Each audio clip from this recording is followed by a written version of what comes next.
Welcome to this new how-to. In this how-to we're gonna look at how you can use the autopilot in the CubCrafter's NXCub, which is the latest CubCrafter's aircraft which has been added as part of Sim Update number 7. So we're at the runway already, but let's start with looking at the autopilot while we're still on the ground. So this is the autopilot part, and it's, I would say, not allowed to use the autopilot if you're below 1000 AGL, right? So we first need to climb above 1000 AGL and then you can use it. This is the autopilot master button. This is the flight director, which you can already enable.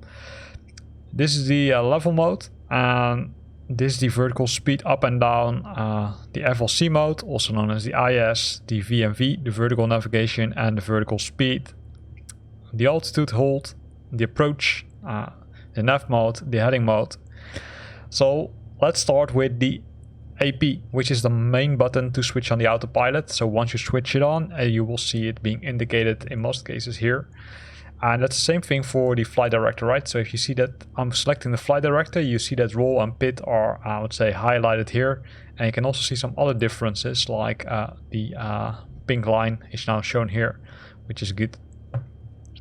Now we've got the vertical speed, and the vertical speed is related to the vertical speed option. So here you can decide the climb rate of the aircraft. So you can do it either up or down, and then you can increase or decrease the altitude. So that's the number of feet you're climbing to. Eventually you will meet the altitude hold which you configured, right? That's this option. It will automatically switch to this option as soon as it has, I would say, approached the altitude which you, I would say, pre-configured. The FLC mode is a special mode which can be used during the climbing, or also during flight. So during the climb you can either use the vertical speed mode, but that one doesn't, I would say, take into account the speed, while the IS or FLC mode, that one keeps into account the speed. So if you click FLC during a climb, the aircraft or the autopilot will try to maintain that speed and climb to the selected altitude. The vertical navigation depends on the flight plan. In your flight plan you can configure altitudes, and if you activate VMV, it should follow those, I would say, altitudes which you pre-configure in your flight plan. So it will make sure that if you're arriving at a certain flight or a certain waypoint, that it is at a certain altitude also, right? In some cases this does not work properly, so keep that in mind. I don't use it a lot, to be honest. I normally, I'd say, change it manually, especially when you're instructed by ATC. This option doesn't really work because ATC gives you different altitudes. Then you've got the level mode. I think it's used to level off at a certain altitude, but I'm not 100% sure about this one. I've never seen this one before, but we will figure out while flying. Then we've got the approach mode, right? In the approach mode can be selected during the approach to capture the glide path and follow the glide path with your aircraft. Of course you need to do the last part of the landing yourself. It's not that it automatically lands like the big jets. Then we've got both the heading mode and the nav mode. Nav mode will use the navigation which you configured in your flight plan, and the heading mode will follow the direction which you configured, I would say, here, which is currently set to 360 degrees. And when moving this one, you can see that the blue arrow changes, but also the heading mode changes. So let's first set that one to, let's say, a correct heading. So what you can do is, if you want to do I would say straight out departure, then you can set it like this. Then because this is our current heading, then it will first fly out straight on, and then you can, I would say, move it to the actual let's say direction where you want to fly to. It's really important that you sometimes need to use the heading mode before you can use the nav mode, because if you're too far from the nav mode, so from the path to the waypoint, then the nav mode will not kick in. So what I normally do prior to takeoff is set an altitude. So in this case, set it to 2500. And I will make sure that the heading is selected. So once I enable the autopilot, it will not say start doing weird stuff, right? But as mentioned here, we can't use it below 1000 AGL. So let's first take off. And then let's see if it works.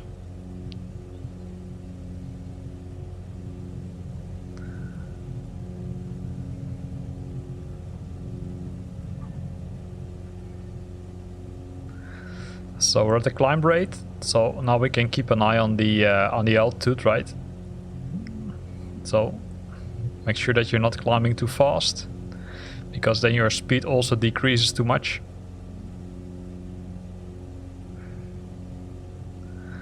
And once we're off 1000 feet, which is shown here, then we can enable the option. So what you see is that in the meantime we're flying away from the path which we initially configured. And also, let's say, that will probably result in that we can't use the nav mode. You can see that I would say, flying a little bit off the heading mode. So what we're going to do now is enable the flight director and enable the autopilot. And in addition to that, we're going to enable the FLC mode, which is shown here, right? So what we'll try to do now is we'll start to climb, but it will keep a speed of 96 knots. And then it will automatically figure out, okay, hey, what's the best climb rate I can use? That's different compared to the vertical speed, in which you set, I would say, a static climb rate. But that one doesn't pay attention to the speed. So keep that in mind, that if you configure a vertical speed and if you're setting the climb rate too fast, that it will affect the speed, and you might need to do some corrections on that.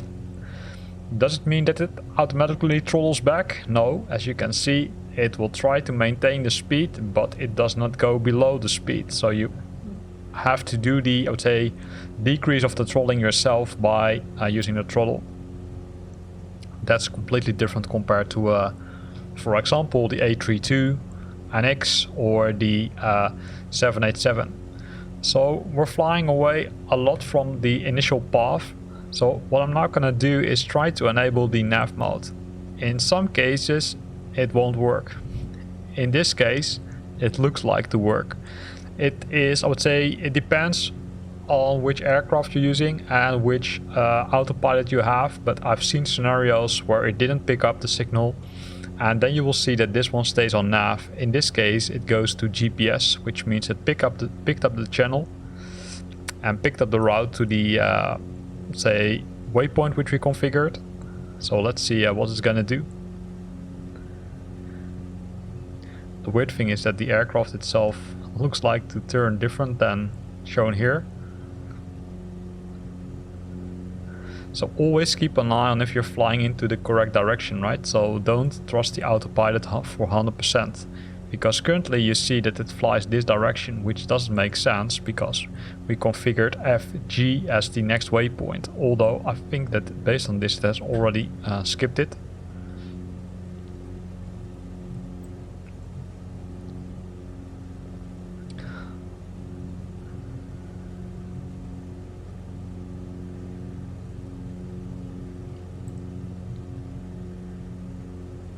And it's flying from FG to already the destination.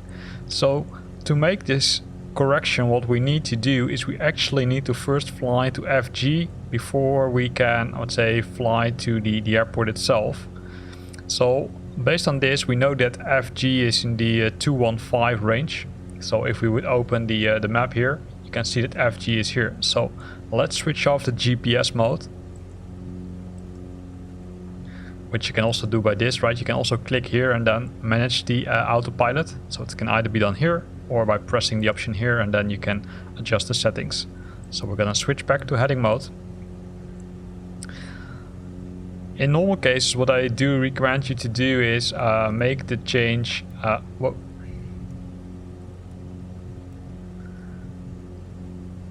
make the change prior to switching it off. So what we're gonna do now is we're gonna go into the opposite direction, because it looks like that this is an NDB beacon, and NDB beacons are sending omnichannel, so you don't know where the location of the beacon really is, and I think that's also the issue in this scenario. So what we're gonna do is we're gonna adjust it, and you can do that using this button, as you already saw, and then it will adjust the direction of the aircraft. In the meantime, we're gonna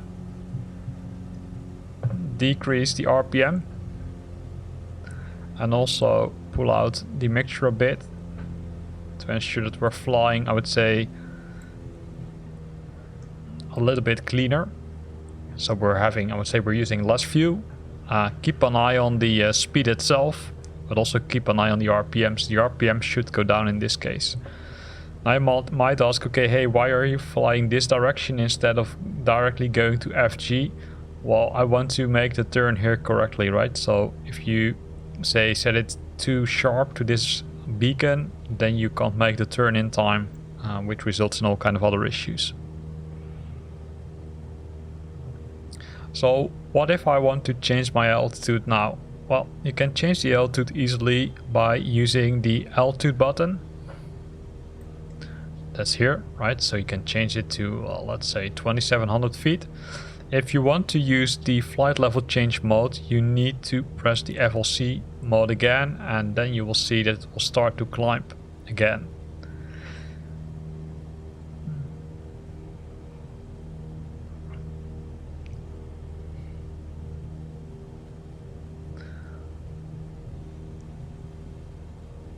So we're now 4 miles from the waypoint, so it will decrease, and then we're gonna make the turn and then try to fly straight into the airport.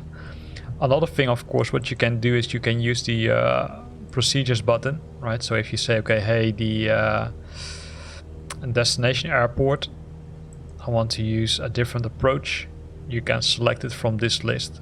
For now, I'm not going to do it because it will, let's say, change the course completely for our aircraft, but that's one of the options you can do. If you do that, the autopilot will simply follow the plan which you configured.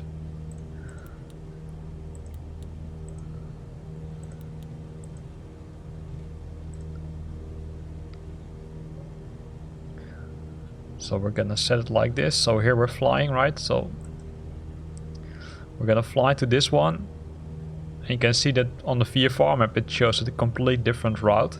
And that's because the VFR plan still thinks that we're in this, I would say, this leg. While the, let's say, map here shows that we're already in the other leg, which means that we're between FG and the actual airport. The nice thing is that you can move the map here. You can see that the sometimes the aircraft get stuck, but as soon as you release it, it will, let's say, correct itself.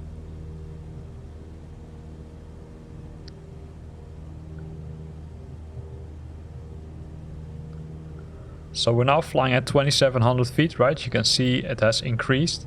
So what we're now going to do is reduce the altitude. And we're going to do that using another option. So one of the things which you can do, of course, or the first thing you should do is using the Alt select button to decrease the altitude. Let's assume that we're going to decrease the altitude to 2000 feet. And then we're going to use the VS, the vertical speed mode. And the vertical speed mode can be controlled using this button. And as soon as you start to turn, you can see that here the number changes. It might be a little bit hard to see, but here it's going to change. And now we're descending with 200 feet per minute, right? So you can change that. It's in steps of 100 feet. So keep in mind that you need to reduce the speed, because else you're gonna go in overspeed. While we're flying, we're almost at FG, or actually we're almost in parallel with FG. So what we're gonna do is we're gonna use the heading mode again. And we're going to use the heading mode to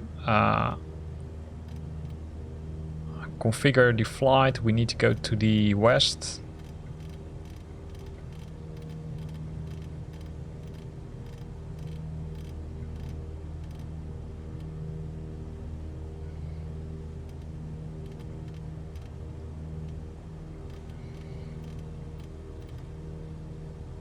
if you're looking at the flight plan, you can also sometimes get the direction.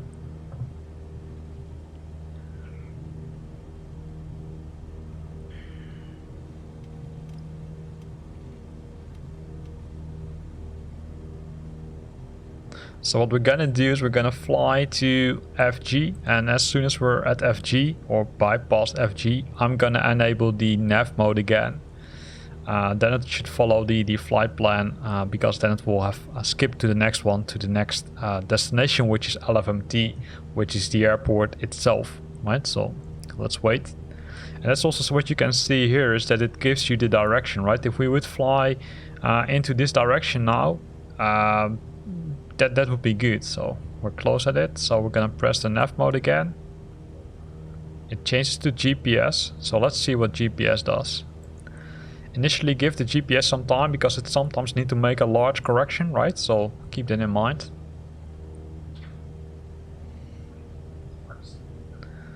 You can see that it flies before, I would say, over the line, but then makes a correction to the right. At least it should make a correction to the right. And while doing that, we're going to decrease speed even further, and we're going to decrease the altitude to a lower value.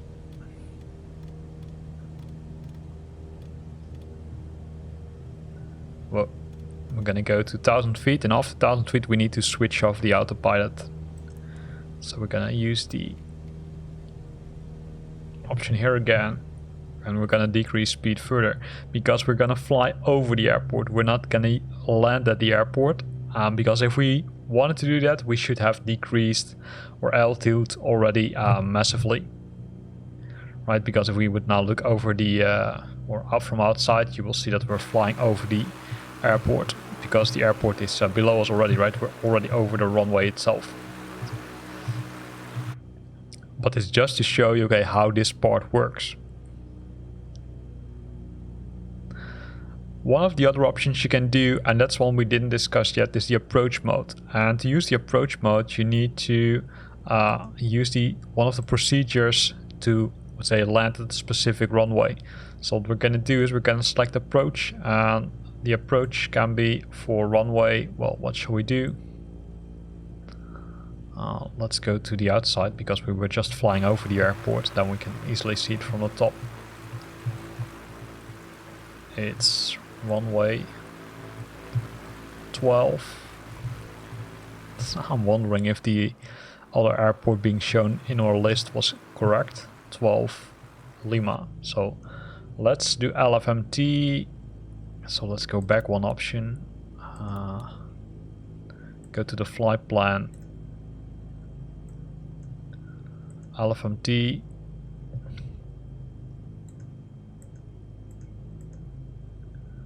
Oh. Backspace.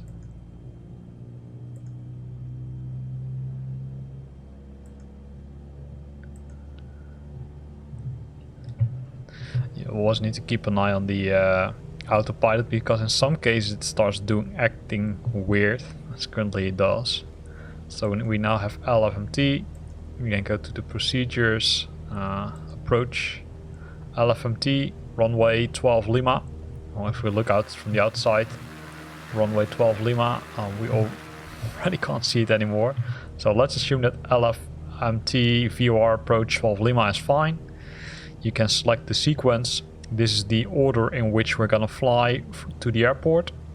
As you can see, FGR is part of that, and FGR is here. The other ones, I don't see them on the map, but let's do that. So we're gonna say load and activate. And then you can say activate the approach. What now will happen is that the aircraft will start to turn. And the reason for that is because it has added, I would say, the approach. In our case, it will fly completely back, and then we'll start the approach. So it will fly from here, and then it will make the approach into the runway which we pre-configured in our procedure, which is 12 Lima, which is on this end of the runway. So you see that it will make a detour, then it will start flying here, it will make a right turn here, and then fly into the airport.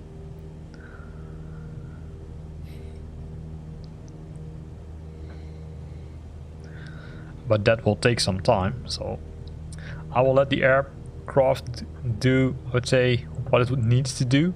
But if you want to select a different approach, you can easily change it, right? You can simply go to approach and you can say, hey, instead of 12 Lima, I want to use 30 right, and then say add it to the map. And then you will see that it has now changed it, which makes a little bit more sense. Then the flight's a little bit shorter. So you can see that the autopilot activates pretty fast. In addition to that, the yeah, it follows the flight plan, right? So that's good. So let's zoom out a bit.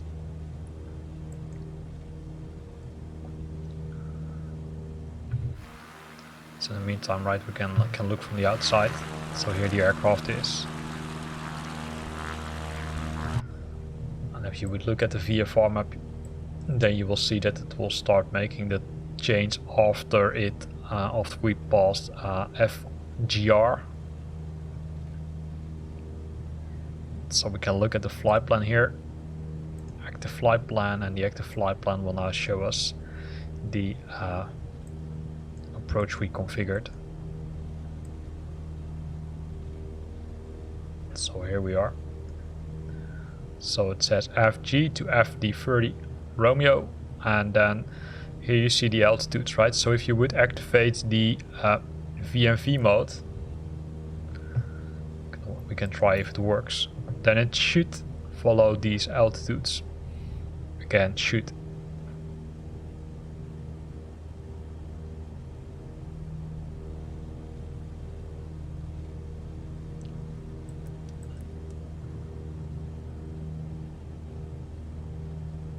First, let's see what it's going to do, because currently it flies differently compared to what you would expect.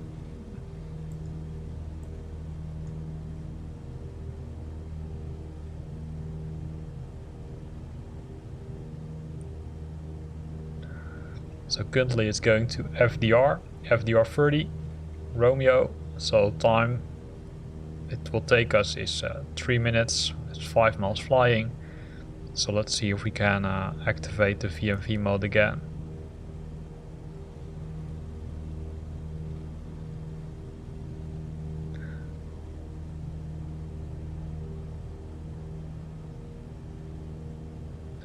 So in the meantime, if you decide to change the altitude, it's not bad, right? You can still change it to help the aircraft a bit.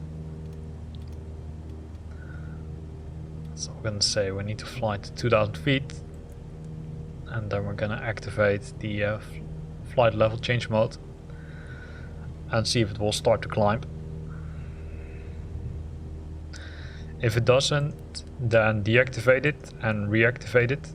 That sometimes helps. If that also doesn't help, then you might want to use the vertical speed, which always works, because you can see it climbs very slowly. So let's change it to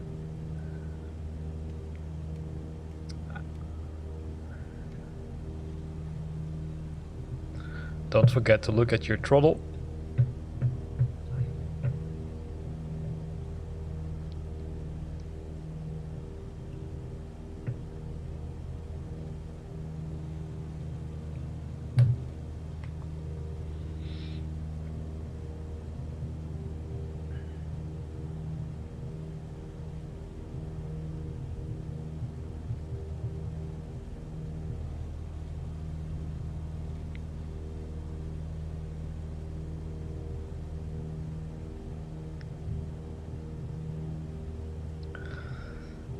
So the LVL mode, just looked it up,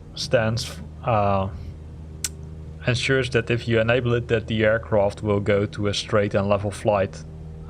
That's if you're, let's say, in a disorientated situation, you can use that button.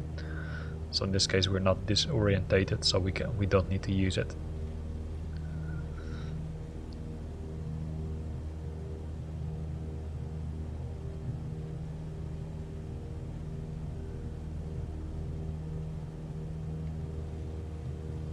In the meantime, we're climbing, right? So we're climbing, you can see the aircraft here. So we're flying above the sea. So there's the land. So what will happen now is that we're gonna, I would say, fly onto the sea and then fly back until we're back at CI30.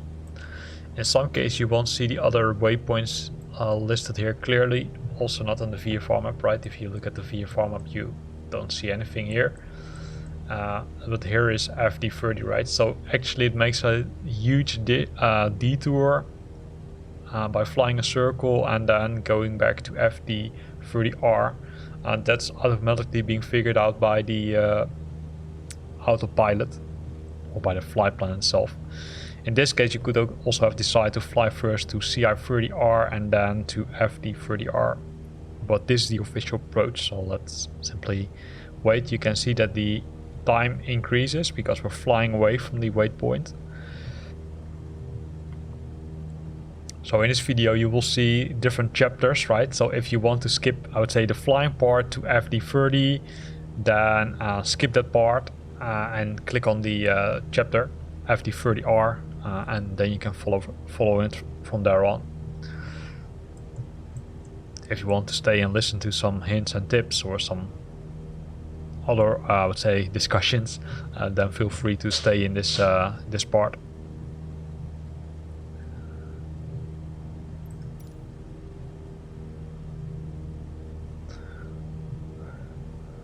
So the aircraft is still doing good, right? The oil temperature is good, the oil pressure is good. We still have enough fuel. Not so much anymore, but do expect that we will make it.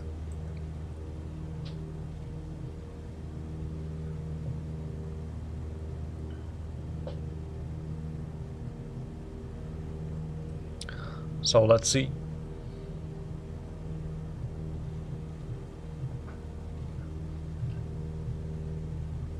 We're almost at the turning point, and then the aircraft will start to automatically turn right to the correct direction.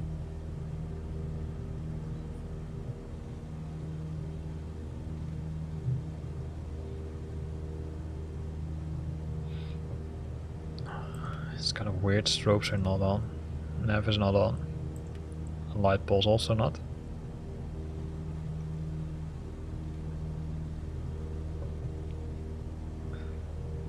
So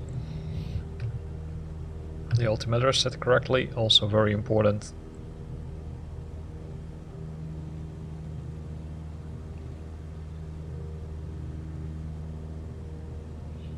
So it should start to turn approximately in a few miles. So let's look to the outside. Nothing there.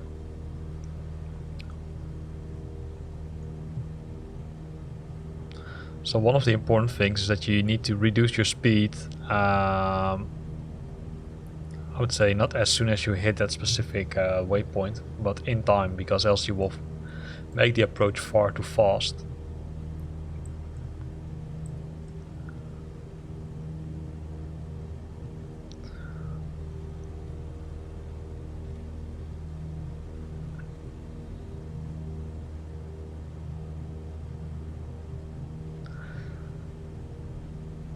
Again, right, always keep an eye on the autopilot, what it's doing, because sometimes weird things are happening. So don't trust so I'd say don't put it on autopilot and then walk away, because there is a chance that the autopilot will not do what you expect it to do. In most cases it does, but in some scenarios it will act weird and you need to, I would say, do some corrections. Especially if you're changing the flight plan within the aircraft and during flying. Say if you pre-configure the flight, either using SimBrief or using the built-in flight planner tool, in most cases it will go correct. I would say the risk is that if you add an approach, in those scenarios it will go weird, because it will change the order of the waypoints, and then you need to make some small corrections to avoid that you're going into the incorrect direction. So we're now making this turn, and then we will continue our flight going to Foxtrot Delta 30 Romeo.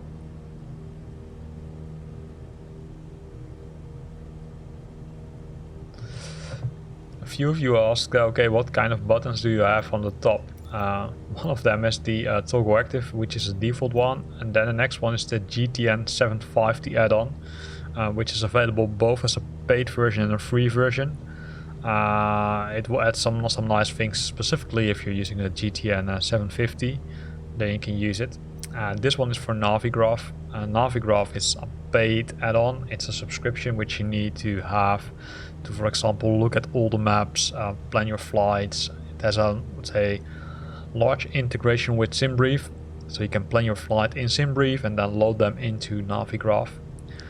It contains all the approach charts, the standard instrumental departure routes. So is it worth the money? I do think it is, but of course it really depends on I would say how professional you want to use a flight simulator. Can you do it without it? Probably you can, because you also can find those maps on the internet. The nice thing, however, of Navigraph chart is that it creates overlays. And pushback tool, probably you all know the tool, or most of us know the tool, which is an automated tool which I would say allows you to control the pushback of your aircraft much easier compared to the default pushback tool, which you need to instruct and talk to the ATC to turn left or right. All the other ones are default, right? So the VFR map, the travel to, the objectives, the nav log, the view, the basic controls, the checklist, all of that is default. You can simply enable them. One of the other things I also heard is that the weather option is grayed out. I do think it is related due to the settings of the or the difficulty settings. So if you make it yourself really difficult, it will not allow you to change it. So be aware of that. The other one, which was also grayed out, you can see here, is the replay one, and the replay one is currently a say experimental function in Flight Simulator, which can easily be enabled by enabling the developer mode. Does it add a lot of, I would say, nice things? Well, currently it's pretty limited, but yeah, that's expected if it's an experimental feature. So it will take us roughly 4 minutes to arrive at the next waypoint, which is Foxtrot Golf, as it looks like. So it looks like it has added a waypoint in here. Foxtrot Golf is here, so I'm really looking forward to it, because it should arrive at FD30R. So either this one is really puzzled, or this one is, I would say, completely a mess. So let's see what happens. So we're currently flying at 2000 feet, as you can see, so we're at the correct altitude, because that's the altitude restriction from this flight, or from this beacon, sorry. Then you will see that on the, or say, the closer you come to the airport, the lower the altitude will be.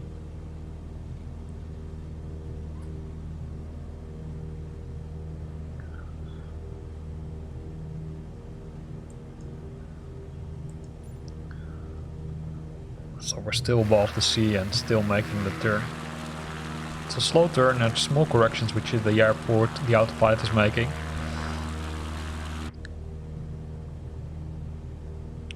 Three minutes and counting, we're at 6 miles from FG.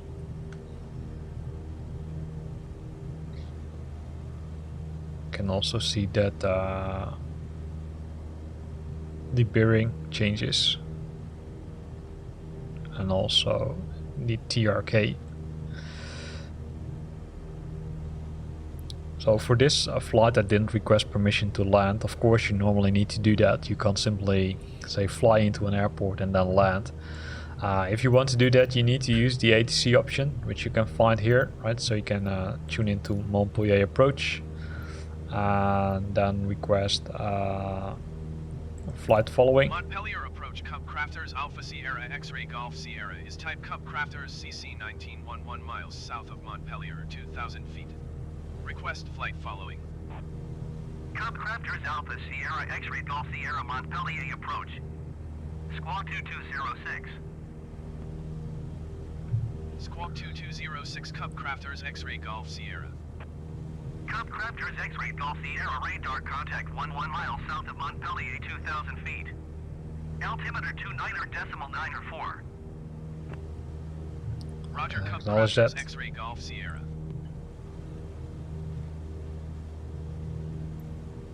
And then you can tune into Montpellier again. Tune into the tower and then say, okay, we want to request a Montpelier full Tower, stop. CubCrafter's Alpha Sierra X-ray Golf Sierra is 11 miles southeast, 2,000 feet with uniform to land. CubCrafter's Alpha Sierra X-ray Golf Sierra Montpellier Tower. Altimeter 29.91 with 008 at 5. Fly straight in runway tree 0 left. Runway 30 Lima. Was it also our plan?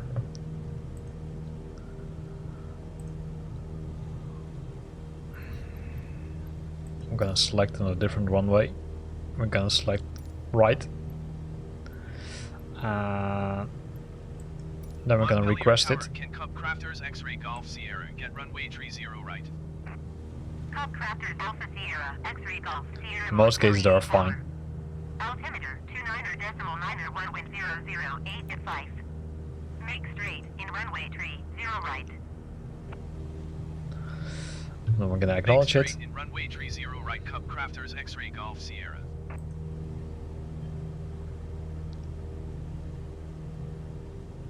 And you can see that in the meantime we made some progress. We're almost at FD30 Romeo.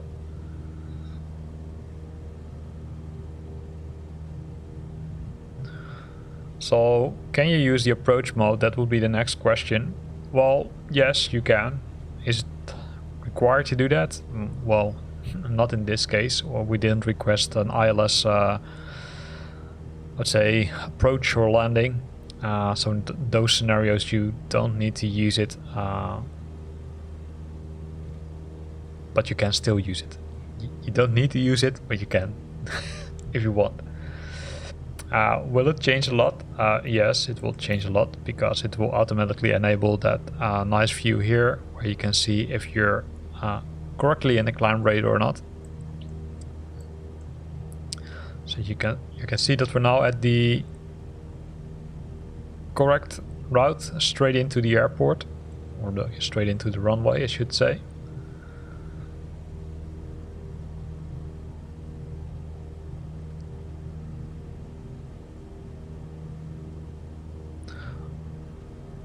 To show you the approach mode, right?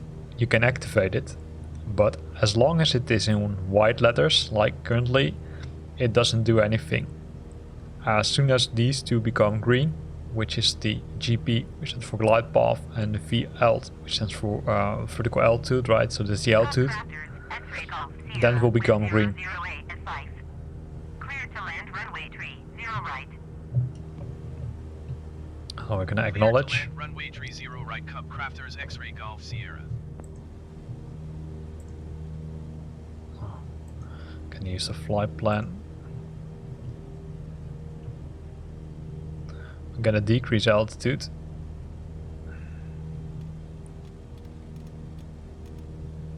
to 2,000 feet. Gonna use the vertical speed for that. Can also reduce speed a lot. Because when I would say tuning down the aircraft, right, when say descending, gonna push the flaps a bit. In the meantime, we're gonna make the vertical speed a little bit steeper, because as you currently can see, the aircraft is already in front of us. In the meantime, we're gonna check. No, so we're gonna make it even steeper because else we won't make it. So probably we should have started decreasing already a little bit earlier. So let's reduce speed almost to 0 now, because we're dropping. And we're dropping, yeah, you can't see there that we're making a huge decrease, but we're now descending with roughly 900 to 1,000 feet per minute. And the reason I'm doing that is because the runway is already there. So what we can do is we can wait to see what happens. And in some cases you will see weird things are happening, like currently. Because what it will now do, for some reason it has decided to fly back to MDR 30.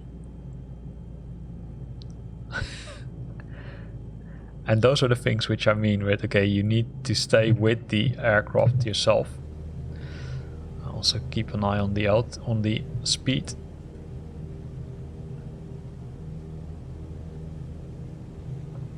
So you can't leave the aircraft to do its own thing.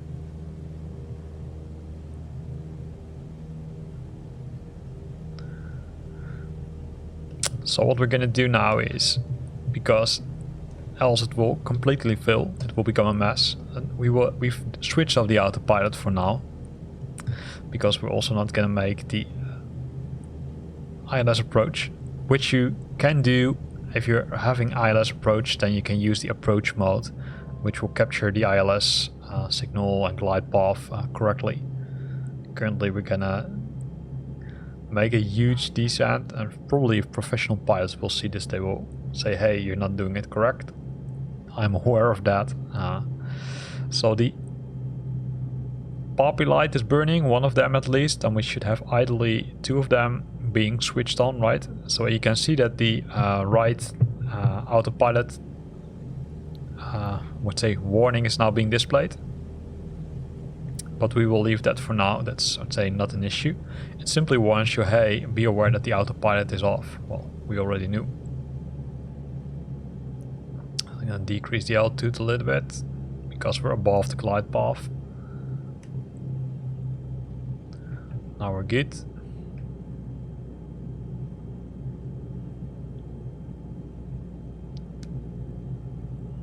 Now we're too low.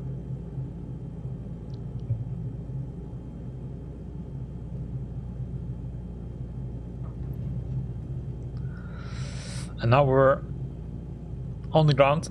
So in this tutorial, or in this how-to, we checked how you can use the autopilot. We didn't use the approach mode currently due to the fact that we didn't choose for an say ILS approach, but we used for a VOR approach, in which you can still use the autopilot because it will follow the beacons which you configured in your flight plan. I hope you like this video. If you like this video, then consider to use the like button. If you've got questions or comments, then feel free to post them in the comment box below. And if you want to stay up to date about new videos I'm creating, then make sure that you're subscribing to my channel. Thanks for watching, and see you next time.